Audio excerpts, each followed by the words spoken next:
Guys நம்ம பையன் என்னன்னா பரபரன்னு எதையோ தேடிட்டு வந்தான், எதையோ தொலைச்சாப்புல. சரி என்னதான் தேடுறான்னு நானும் பார்க்கலான்னு பார்த்தா ஒரு தேடினா பாருங்க, கீழே பவுல் கிடஞ்சி.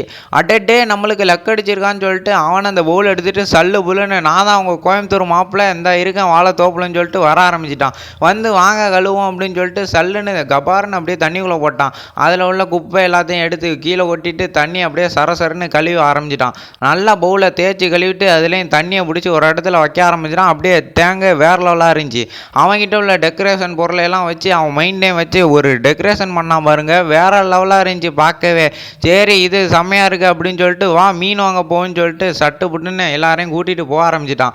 நாங்களும் பல தடைகளை தாண்டி அப்படியே காடி எடுத்துகிட்டு போக ஆரம்பிச்சாச்சு. அங்கே போயிட்டு வாங்க ஃபிஷ் கடைக்கு உங்களை வரவேற்கிறேன்னு சொல்லிட்டு வரவேற்தான். எங்கடா கடையை காணான்னு கேட்டால் இதான் கடைன்னு சொல்லிட்டு ஊட்ட காட்டுறான். அங்கே போய் பார்த்தா பல மீன் தொட்டியாக கிடந்துச்சு, அதுலேயும் உளுந்தெல்லாம் கிடந்துச்சு. சரி இதை எடுத்து அப்படியே ஒன்று ஒன்றா பார்க்கலான்னு சொல்லிட்டு ஃபஸ்ட்டு டேங்கை ஓப்பன் பண்ணால் அதில் கப்பீஸ், ரெண்டாவது ஓப்பன் பண்ணால் அதுலேயும் கப்பீஸ் தான் கிடக்கு. மூணாவது டேங்கை ஓப்பன் பண்ணால் பாருங்க அதில் கோல்டு ஃபிஷ் கிடந்துச்சு, பக்கத்தில் பார்த்தா மௌலி ஃபிஷ்ஷும் கிடந்துச்சு. சரின்னு சொல்லிட்டு எல்லா மீனையும் திறந்து பார்த்துட்டு ஊட்டாண்டா போயிட்டான். இங்கிட்டு பார்த்தா ஆம்பளை பயிலும் இங்கிட்டு பார்த்தா பொம்பளை பயிலும் விளாட்ந்தாங்க.